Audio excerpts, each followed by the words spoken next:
talking, this is episode 5 of the Civil War. It's in 1860, and we're discussing right now the effect of Lincoln's election on November 6, 1860. Abraham Lincoln it was the day of the election, and he was in Illinois, in Springfield, Illinois, where he had his home, and he was at the governor's office, and a large crowd was there, and the state assembly and the Congress, the state assembly and state senate. And there was even a tremendous crowd in Springfield, Illinois, where the capital was, where he lived, and he was anticipating that he would be elected president, but he wasn't sure. There was, as I said, there was 3 other candidates running against him, including Stephen Douglas from Illinois, his home state, who had a good chance to capture Illinois, as well as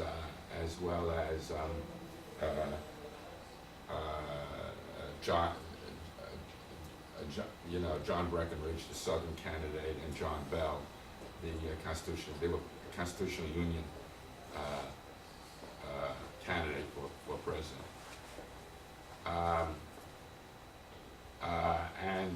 What happened was that he got word that Illinois was going to go for him. Illinois was going to go for him for president. And at that point, it looked, when he got Illinois, then he found out later that Indiana was going for him, the joining state of Indiana.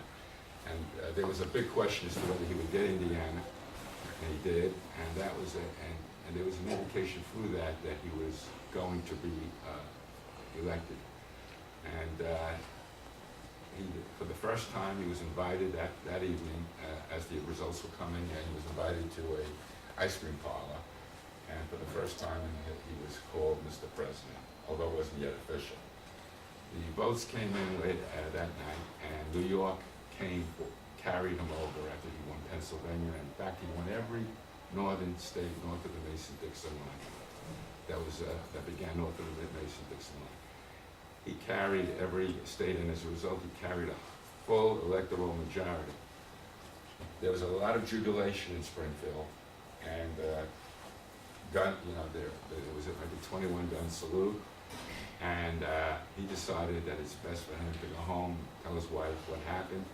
And he went to bed early that night, and he realized there was a lot of jubilation all over the North. The rail splitter as we call him, had become president. There was, just at that time, there was just as much jubilation, just as much excitement in Charleston, South Carolina, because they knew that Lincoln was president of the United States.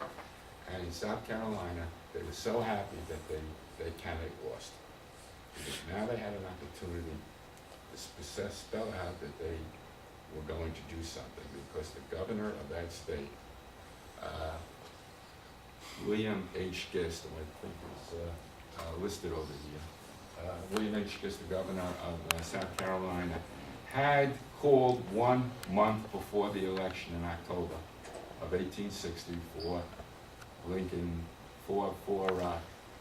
he called for a convention, that the state legislature of South Carolina should stay in session, and if and when Lincoln was elected president, they would then call a convention to see whether or not they should secede from the Union,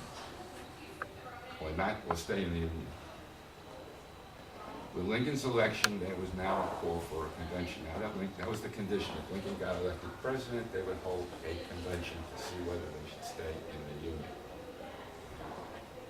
And on November 7th, they started the ball rolling to call a convention of 160 candidates to meet in Columbia, South Carolina, the capital.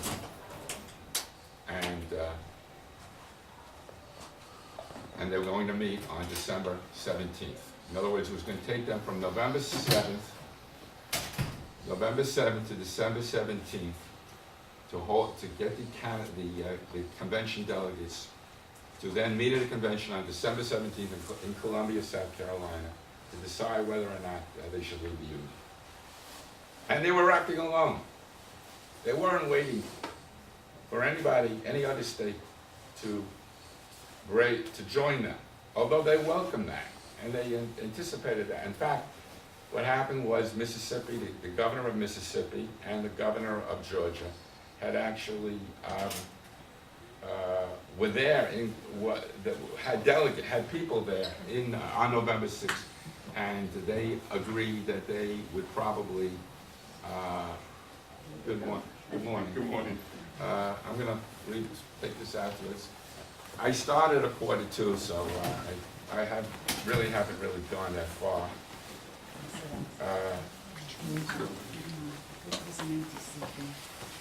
I'll wait till you get settled.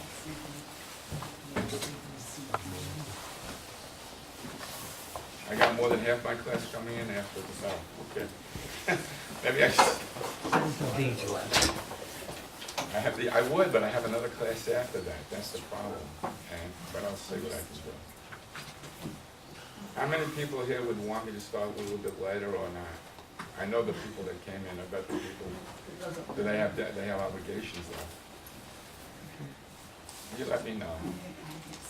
If anyone I wouldn't want anybody who's made commitments to worry about that. Anyway,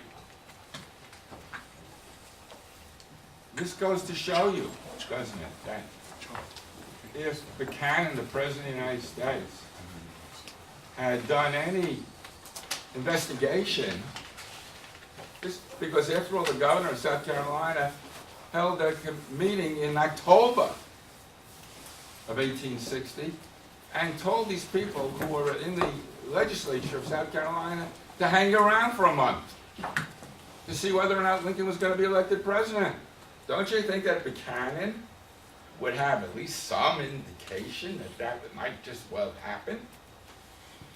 But the Buchanan was and not only just Buchanan, but the whole country just closed their eyes to what was South Carolina's plan to hold a to hold a convention to see whether they should leave the Union if Lincoln got elected. It was like they were closing their eyes. And no one, as I said over and over again, no one was looking. No one wanted to look that they were falling off a cliff, that they were walking down a pathway and suddenly there was going to be a waterfall or a cliff and they would drop right down and the country would have to make a decision. And the people of the North would have to make a decision and the people of the South would have to make a decision. But as I said, South Carolina was acting alone. South Carolina was in a world of its own. The trouble with the South is that Mississippi, Alabama, all these states didn't consider that South Carolina, even though it was acting apart from them, they were all basically going along, their leaders were, I'm not talking about the populace, their leaders were basically accepting, in large part because of certain leaders, but all of this was stirred up by other events that I brought up over and over again, specifically the John Brown and his raid, which stirred the people to South Carolina and the people of Virginia and the people where the Brown raids occurred and all the other states. I think I'll have to bring this back. Oh, you have it? It's going around, Jerry. All right. In any event, Buchanan was the President of the United States and he wasn't doing anything about it because he didn't suspect that anything would really happen. And in fact, Lincoln himself felt the same way. Lincoln himself said, "I'll cross that bridge when I come to it.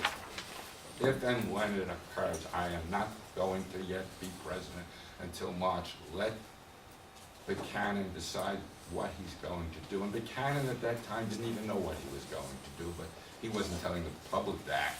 He was basically the president that was very dignified, and he had a dignified cabinet, and they had a tremendous capacity to basically drift and do nothing. The capacity of this president was basically to look dignified, look respectful, and do absolutely nothing. And let events be controlled by other people. And since he was no longer going to become president, he didn't have to worry about it in 2 or 3 months. He probably said to himself, let Lincoln decide.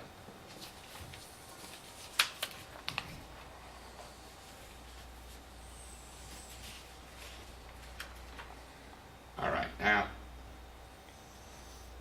South Carolina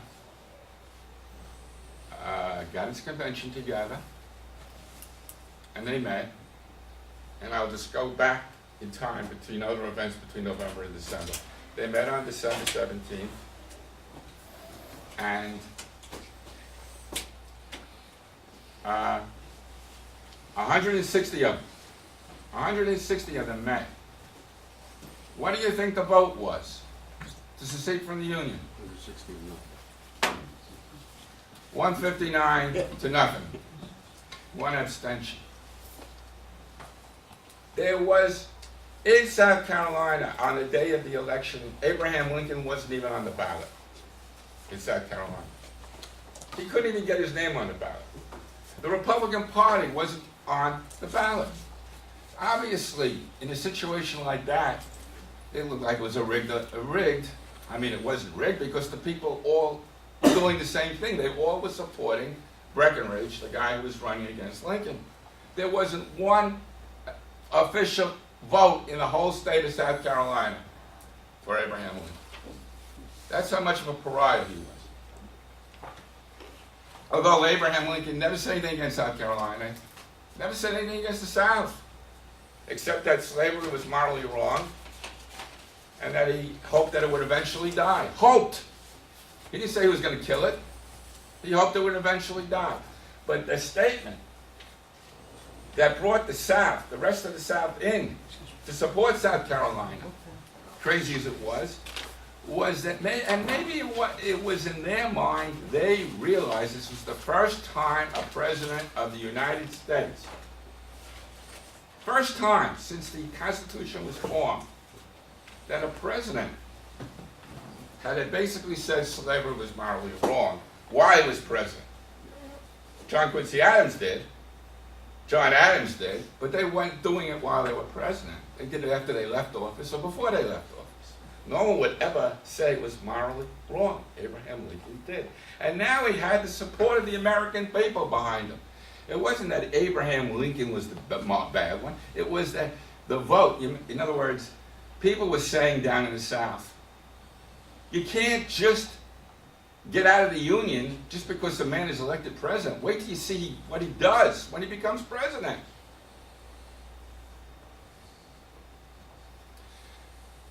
The governor of South Carolina, William Gecht, said the act was done. The act was done not by Lincoln, but by the people of the North and the people of the country, because the South was part of the country, who permitted Lincoln to become president. And since he was the first president to denounce slavery morally, what is the sense, even though the House and the Congress was still Democratic, the Congress was still Democratic. They had 6-year terms and they were still in charge. It didn't make any difference. The symbolism of the President of the United States being morally against slavery was the act. The vote was the act that propelled South Carolina to leave the Union. And they did it within one day. The day after Lincoln was elected president, South Carolina went on a holiday. All the schools were closed. There was more jubilation in South Carolina than there was in any other state. And now, with all that jubilation, other states started to realize that South Carolina's argument that a president is now supporting is against slavery and is willing to make that statement publicly, and he gets elected, by the way, that means the demise, the downfall, the end.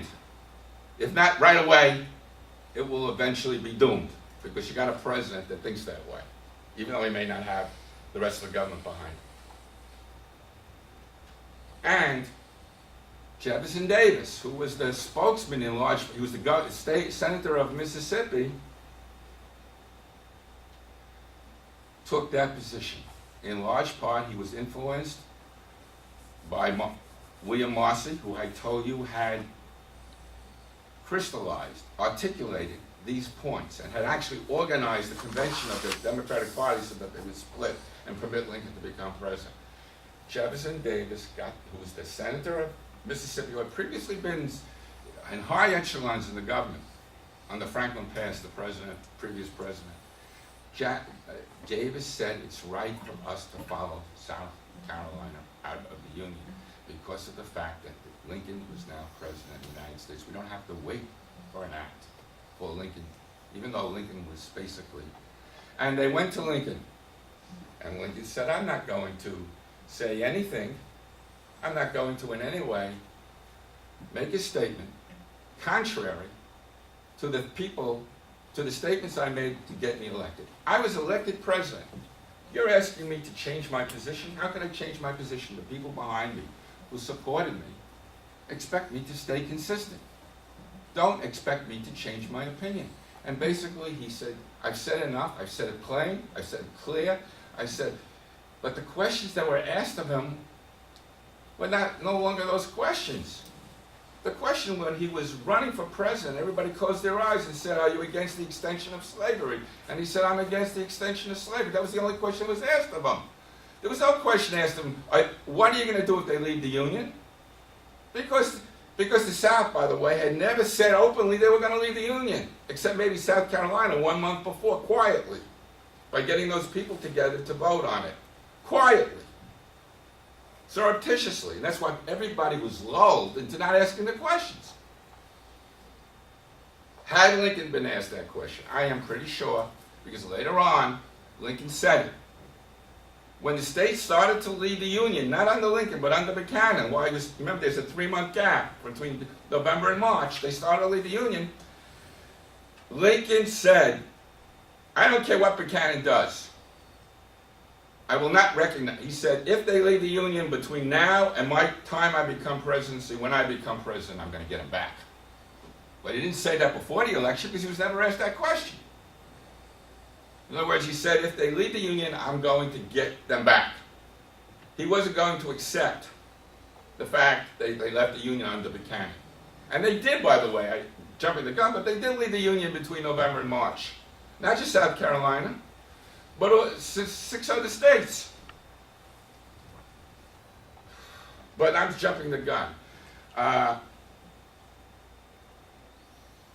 November 6th comes along. Lincoln is now president. South Carolina is called it. No, he was elected president. He wasn't president. No, I mean elected president. Excuse me. And now it's up to Buchanan. He's still president. He waits 2 days. He waits till November. The election was on November 6th. He waits till November 8th. He calls in his cabinet. Now, I think I told you before, but I'll tell you again. He had a divided cabinet. He had 7 people in that cabinet. He had John Floyd, the Secretary of War. Howell Cobb, the Secretary of Treasury. By the way, he was related to Ty Cobb. Ty Cobb was related. It was his relative, his uncle, great uncle, second uncle. But he was not related to Cobb salad. I knew that. He had Jacob Thompson, Secretary of Interior. These 3 men, Floyd, the Secretary of War, Cobb, the Secretary of Treasury, and Thompson were, in the minds of the American people of the year, like traitors. Traitors. They were for breaking up the Union. And they're in this cabinet. 3 of the 6, 3 of the 7. Floyd, Cobb, and Floyd, the Secretary of War, was basically a traitor. The leading man in the war cabinet, the one that would decide whether you go to war or not, was from Virginia. They all surreptitiously they were all, in 1856, they tied positions. 1856, no one was a traitor because no one was leaving the Union. Buchanan was trying to make half the people from the South, half the people from the North. So he put Floyd, Cobb, and Thompson in. And of the 3 people that were the most energetic, the most forceful people in the cabinet, Cobb and Thompson were the most forceful. They were young. Now on the other side, the ones that were basically for the Union, the North, you had Lewis Cass, who was ancient beyond his years. Ancient. He had been very powerful at one time, but in the war in the 1812, he was involved in the war. But he was no longer. He was very stuffy, very weak. You had Jeremiah Black from the Attorney General. By the way, Cass was the Secretary of State. You had Jeremiah Black, who was the Attorney General from Pennsylvania, and Joseph Hope from the state of Kentucky. Those 3 were weak. They constituted the people that basically supported the Union. And one guy in the middle, Isaac Toucey. By the way, you see that pompadour? Elvis saw that picture. He was a guy that would go either way. A cipher. He was like Buchanan. He had no opinions of his own, and he would go wherever. So you couldn't get a 4-3 vote because it was 3-3, and you had Buchanan. And Buchanan was always looking for consensus, and there was no consensus available. So he basically did nothing. The whole country. The one thing he did, the one thing that Buchanan did to his beautiful days was to prevent Stephen Douglas, a Democrat, he was a Democrat, from becoming elected president. Because you remember I told you that Stephen Douglas was the favorite to become the president if he got the Democratic nomination. Buchanan did all he could to stop Douglas from becoming president. As a result, people like William Marcy, were able to, there was no candidate. They had just said, just don't stop Douglas, because Douglas was basically the guy that said, I will permit the people to decide there should be no slavery if they don't want slavery. Whereas Buchanan said they're going to have slavery wherever they want, even though he's from the North, even though he's from Pennsylvania. And Buchanan could not get along with Douglas, and as a result of his brilliant leadership in stopping Douglas, that helped get a Lincoln president of the United States. So Buchanan was now in a position where South Carolina had not yet left the Union on November 9th. They had said they were holding a convention on December 17th, but if he had seen the writing on the wall, he would have seen that the convention would have voted out South Carolina. So Buchanan comes to the cabinet meeting, which he always wrote, on November 9th, 2 days after the election, and he says to his cabinet, there's evidence that South Carolina is not working out pretty good. From rumor. He doesn't have anybody. From rumor, I hear South Carolina is not acting out very good. And he says to the Secretary of War, I hear tell, he's 69 years old, and in those days 69 was an old man, not now, but 69 was, he's now 72. I hear tell that they may be taking over Fort Sumter in South Carolina. Floyd, they hadn't done that yet. Floyd says, no way are they doing that. Now let me digress. Because what were they doing the day after the election? The day after the election, Celebrating. besides celebrating. That day, the guy who was in charge of Fort Sumter, the man was named John Gardner, Colonel John Gardner. He had been there since 1812, too. He was a very old man. All these people, by the way, who were in the Army, were all antiquated. They had all been there for 40 years. They shuffled papers around. They didn't do anything. Sounds like Congress. It was a caretaker thing. John Gardner came from Massachusetts, but he acted like he came from the state of Virginia.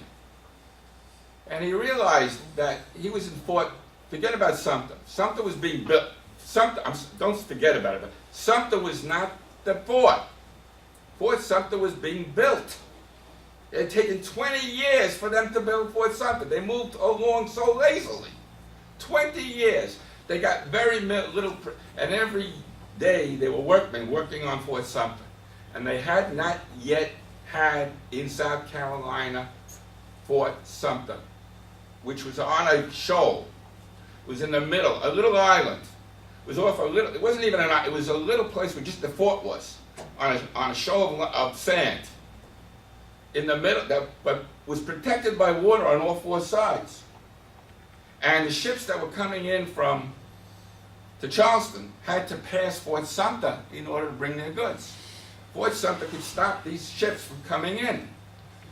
But it had not yet been completed because no one anticipated there would be a problem, and they were moving slowly. But Gardner was the colonel, the fort, of the companion fort, Fort Moultrie. Moultrie. And Fort Moultrie was on Sullivan's Island, which was connected to the mainland, right about 2 miles away, or a mile and a half away from Fort Sumter, which was being constructed. Fort Moultrie was in Moultrieville, a little town on Sullivan Island, which was connected to the main, and Charleston. There was the Ashley River and the Cooper River that came down into a triangle, and they met in the Atlantic. And Fort Moultrie was off to the right, and its fort was facing out into the water. No guns were facing South Carolina. They were all mounted facing the water because no one anticipated they would ever fight the people of South Carolina. They were planted, they couldn't turn their guns around. And there was sand leading up to Fort Moultrie. And the sand had goats and cows and dogs. And people were permitted to go into Fort Moultrie. And everybody was talking to people of South Carolina. What are you doing here, Colonel? What are you doing? He couldn't have a minute's peace for the people of South Carolina because and what happened, this smart general, Colonel Gardner, decides it looks a little scary now. So he says, I need arms. Where am I going to get arms? He says, I can go to the armory in Charleston, 4-acre place. And in charge of that is a captain named Humphreys, F.C. Humphreys. And he says, you have 10,000 weapons. Dilapidated rifles they may be, but they're rifles. They still function. Could you give me the 10,000? And when does he do that? He does that the day after Lincoln gets elected. Now the people of Charleston, the guns are put on board the boats that were going back to Fort Moultrie, and the people of Charleston, stop! You can't do that. You can't send arms from the armory to Fort Moultrie. You can't reinforce yourself. And they went up to the Secretary of War, Floyd, and he stopped them. He stopped the shipment. And he says, you're not going to reinforce the people with guns from the armory. And the governor said if they had done that, there might have been war right then and there. Okay? So now, that was done 4 weeks before. South Carolina was going to have a vote on whether they should leave the Union. 4 weeks before, no one had said they could do that. But the governor called up the Secretary of War, telegraphed the Secretary of War, and they stopped the shipment. Now that is, and what were they using the guns for? To protect themselves. They couldn't do that. Now if Buchanan was, on November 9th, when he had the cabinet, he asked Floyd, did they take Fort Moultrie? He says, no, they haven't taken it. But they did something almost like it. They stopped, the state stopped the federal government from sending guns from the armory to Fort Moultrie. And in this fort was sand dunes, Fort Moultrie, and people could walk right up. And you could have 15 people in a company coming in and taking over the fort. There were 36 men in this Fort Moultrie. There were 72, but 36, half of them were a group of band leaders, bands. They were playing music. They didn't have any guns. They had 36 men, and they had, by the way, they had a lot of guns. They just didn't have enough. They didn't really need those 10,000 guns. They had more guns than they needed at Fort Moultrie. They didn't have enough men.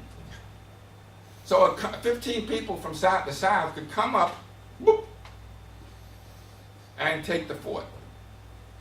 But the governor had said, wait until we leave the Union.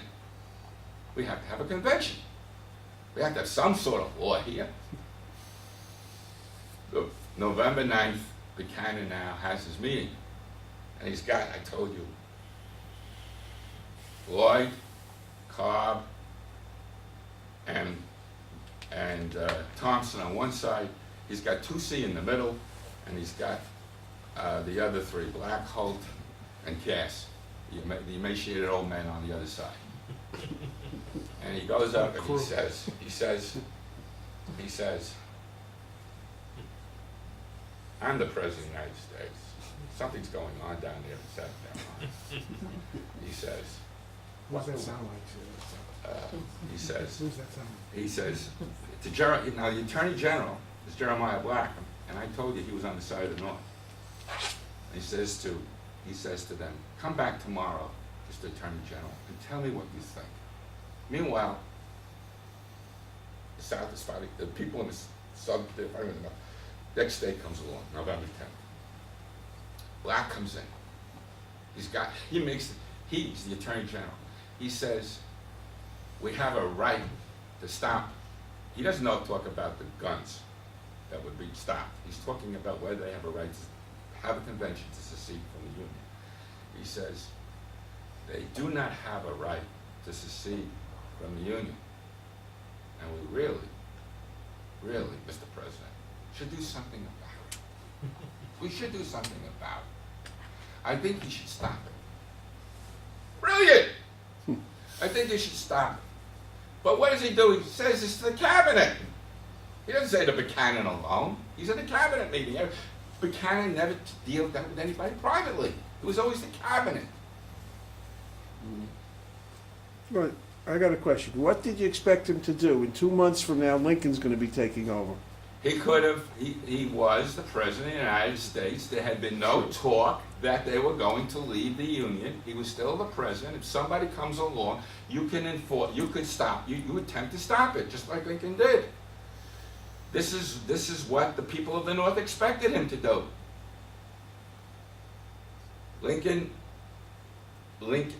Buchanan said, temporized.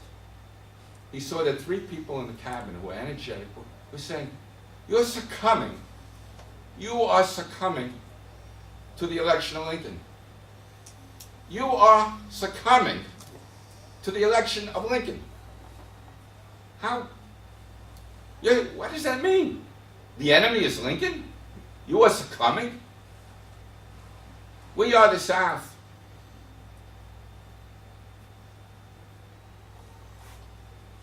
Buchanan, instead of throwing them out of the room, dismissing them, says, temporizes. And he says, you're right. Half the people here think I'm wrong to do anything. Mr. Black, go back to your books and write me another order. So Black goes back the next day, another cabinet meets. And now what do you think that Black does? The complete opposite of what he said before, the day before. He's the Attorney General. He says, they have no right to leave the Union. If there was two bad guys, or three bad guys, or four bad guys, or maybe 100 bad guys, the sheriff of South Carolina would be able to stop them, and we would support the sheriff. But since the whole state is against it, we can't support the sheriff. We can't support fighting them. In other words, they have no right to leave the Union, but we have no right to stop them.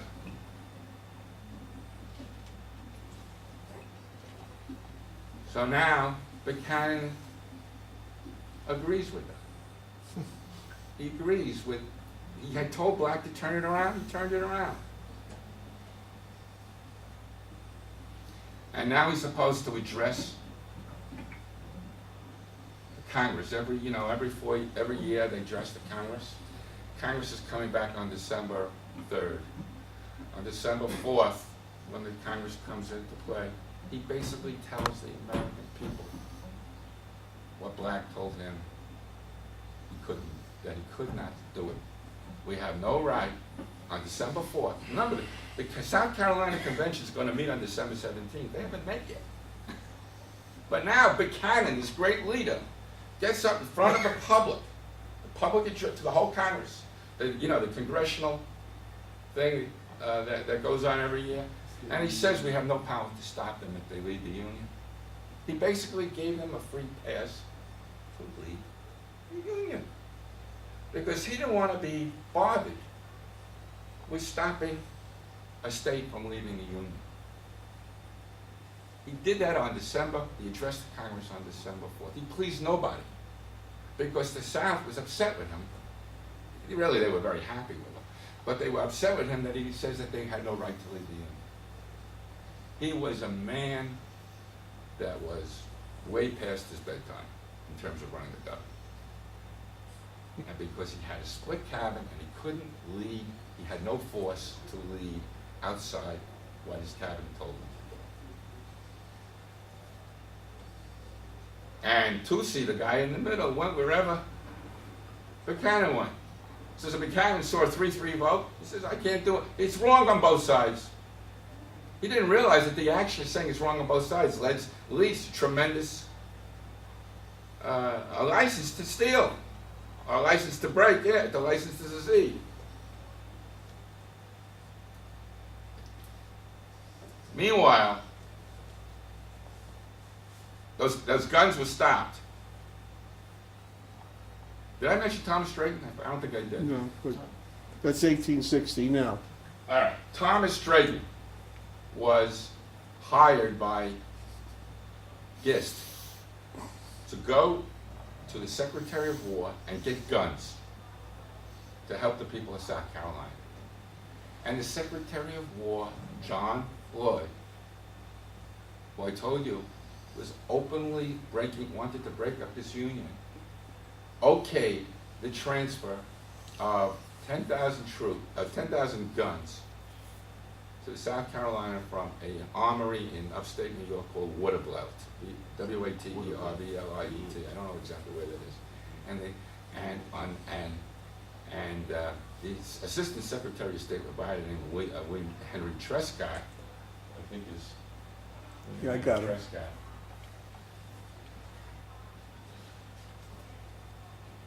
William Henry Trescott was the Assistant Secretary of State.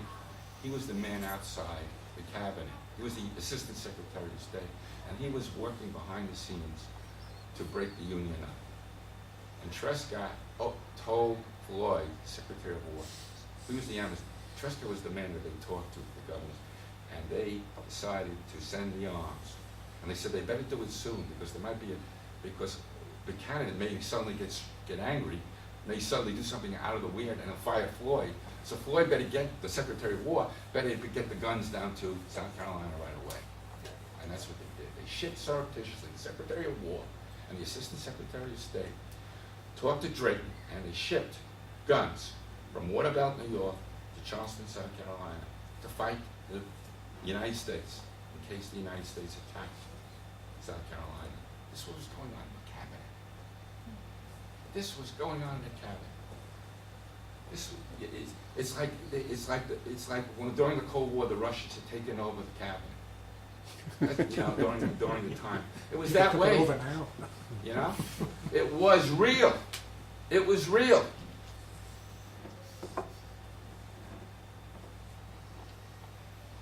So November 17th, these guns were shipped. Now the election comes. 160 to nothing, 159 to nothing. South Carolina, this is on December. They go to Columbia, South Carolina. They adjourn to Charleston because there's a lot of smallpox and malaria, smallpox in South Carolina. And they vote, and they go to Charleston on December 21. They announce they're leaving the Union. And they say, because we have a government that is no longer we're comfortable with, we have a right to do what our people did in 1778. We came into the Union for a reason, we're going out for a reason.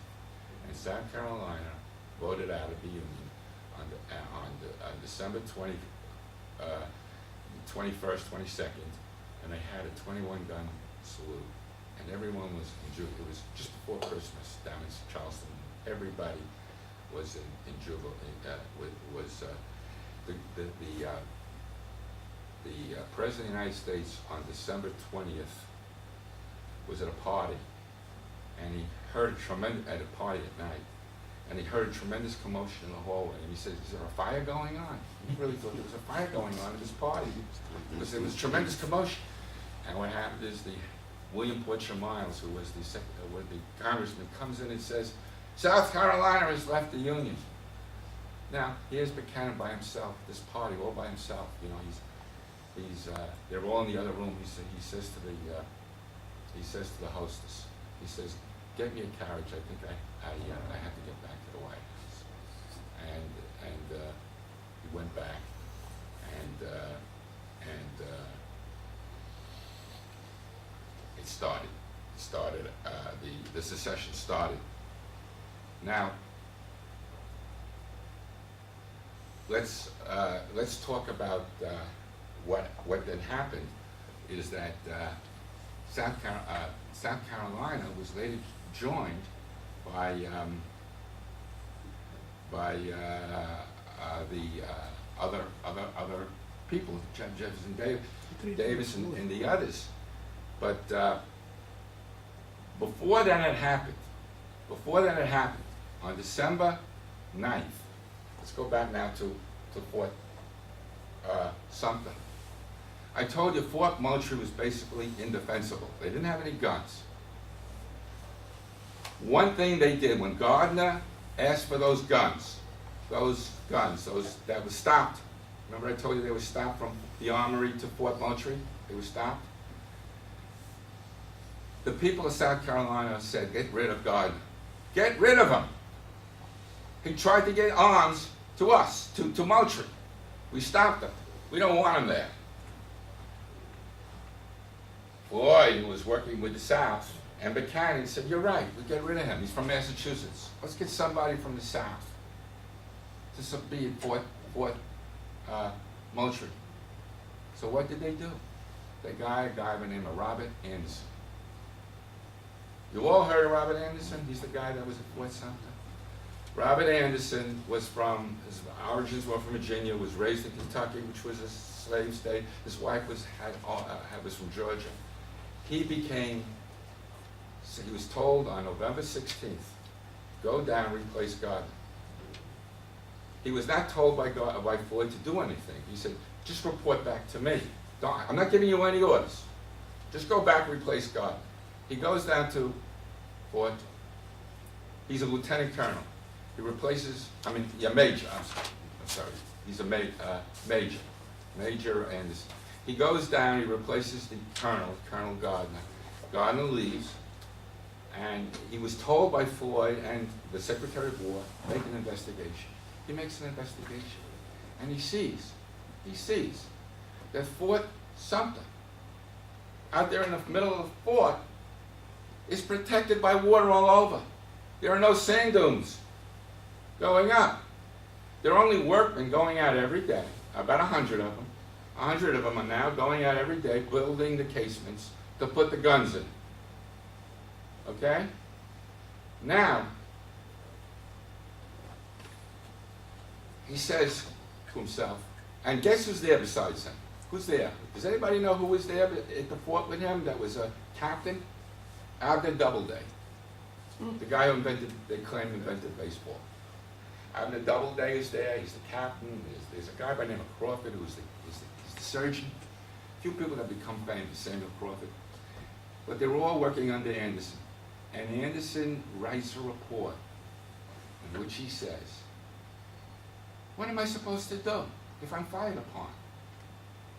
Tell me, Mr. President. Tell me, Secretary of War. What am I supposed to do? And then he sees that Moultrie is indefensible. Fort Moultrie with the sand dunes and and all the people roaming around is indefensible. He says, what can I do? What can I do so maybe they won't fire upon me, because these people of South Carolina are crazy. They're going to come up with 15 men and capture the fort. So what does he do? He says, go to Sumter, quietly. Because if I do it openly, they'll attack me. I got to figure out a way to get over to the fort that is being constructed with these, and get into protected area where if they come, I can fire my guns. So he doesn't tell anybody. He doesn't tell Doubleday. He doesn't tell anybody under. He keeps it to himself. He doesn't write a report to, but he says to the president, what am I going to do if I'm attacked? Right? So the president sends down, or the Secretary of War, refuses to put anything in writing. Just tell him, use your discretion. And he gives this command to Don Carlos Buell. Now, if you people have taken my Civil War course, Don Carlos Buell is a very, very big man in the Civil War. But at that time, he's a captain. And Don Carlos Buell is a man of honor, to a certain extent, a man of honor. And he's not given anything in writing, but he's summoned. He's told by Floyd, the Secretary of War is basically sentimental to say, go down and talk to Anderson and tell him what he should do. So now, Buell goes down there and says to Anderson, I have been given nothing in writing, but I'm telling you orally, if you have evidence, quote, evidence of a tangible act, evidence of a tangible act that show that where the design is to take over to fight you, you have a right to defend yourself in any fort of your choosing. If you have tangible evidence of a concrete fact that they're that they design a hostile act against you, tangible evidence of a concrete fact that they design a hostile act against you, you have a right to defend yourself. He goes back. He puts that in writing. And he gives it to Anderson. Anderson now sees it. And he says, I got it. And he doesn't tell anybody, because if he tells anybody, he's afraid the blabbermouth will go over and a war could start. So what does he do? He decides to tell nobody on the day after Christmas, when everybody's celebrating in Charleston, 3 miles away, 6 o'clock, he says, he calls in his cabin, his offices, and he says, you got 20 minutes. I got the boats, the rowboats that would work for the workmen, 100 workmen that were gone from every day from Moultrie to Sumter. We're getting on the boat, we're spiking our guns here, and we're going to a place where we can defend ourselves. And they take off their clothes, they take off their uniforms, they put on raincoats. And at that moment, the governor, who's now Francis Pickens, 1 month later it was Gecht, now it's Francis Pickens. Francis Pickens, says, I'm suspicious that they might go to Fort Sumter. So he takes a patrol boat a patrol boat. And he says, if and when you ever see these men transferring from Sumter to The other way. Moultrie to Sumter, fire upon them. Don't let them get there. It's an act of war. Anderson didn't know that, but he saw that a lot more patrol boats. Anderson had told Crawford, one of his captains, to get into Moultrie, and you remember the guns are facing out. They're not facing South Carolina. If you see anyone firing on us, you fire on them. If you see a boat firing on us, you fire on them. So the war could have started by Anderson or by a major or a captain named Simonton who was running the boats. They gave tremendous discretion as to whether to start the war between a captain and a major. And in the dread of night, boats come up. They're 100 feet from Abner Doubleday's boat, the rowboat. He's got 15 men in the boat. And they think they're going to be caught. And they're about to start firing their guns. But the boat doesn't fire on them. And it stops. The boat that's chasing them stops. The guns are on that boat from Fort Moultrie. The guns on the other one. And these men in their raincoats are like this. And they get over to Fort Moultrie. Fort Sumter. And they take over the fort. All right, with that, I think I gotta go.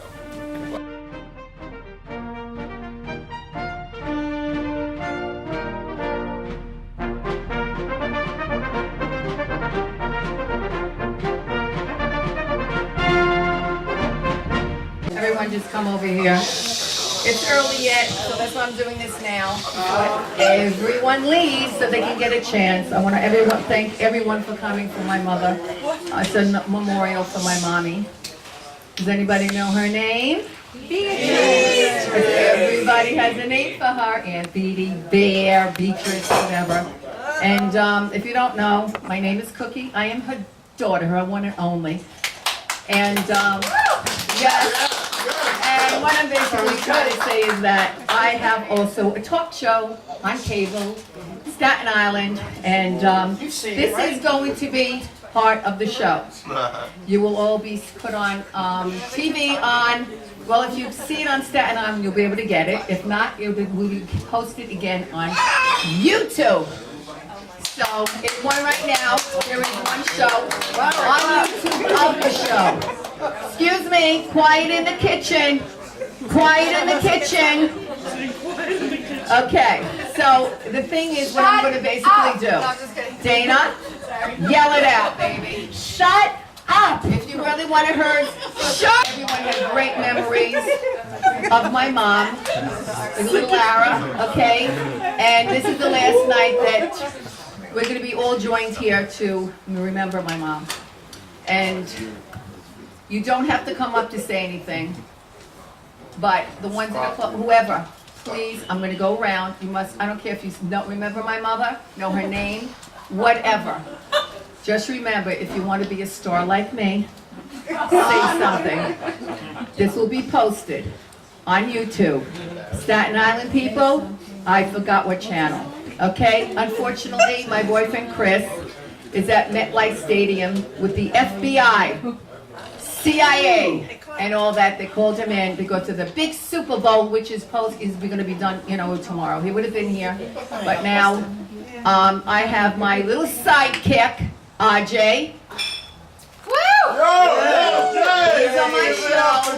Everyone has a sidekick. Jay Leno has Kevin Eubanks or whatever. Chelsea Handler has Chewy, and this is RJ. Okay, he's joined on my show. Okay, so in memory of my mommy, what is her name? Yes. The Queen Bee! It's the Queen Bee! Queen Bee! Queen Bee! Everybody! Queen Otherwise I'll throw you out the window!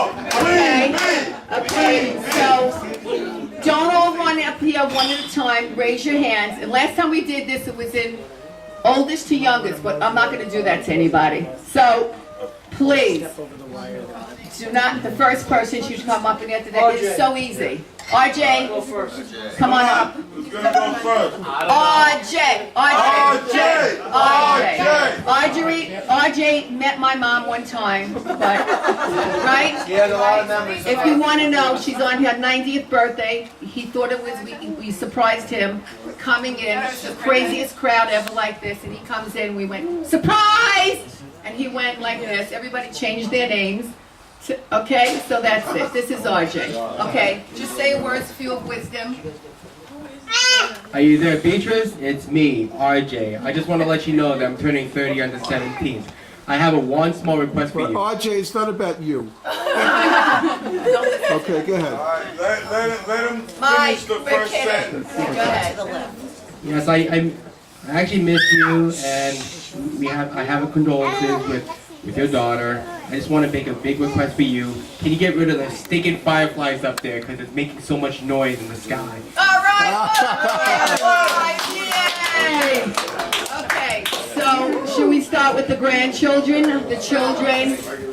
Let's go. Because you're going to see it on YouTube and you're going to say, if you, oh my God, I should have went up. Don't be a fool. I was never like that. Okay, let's go.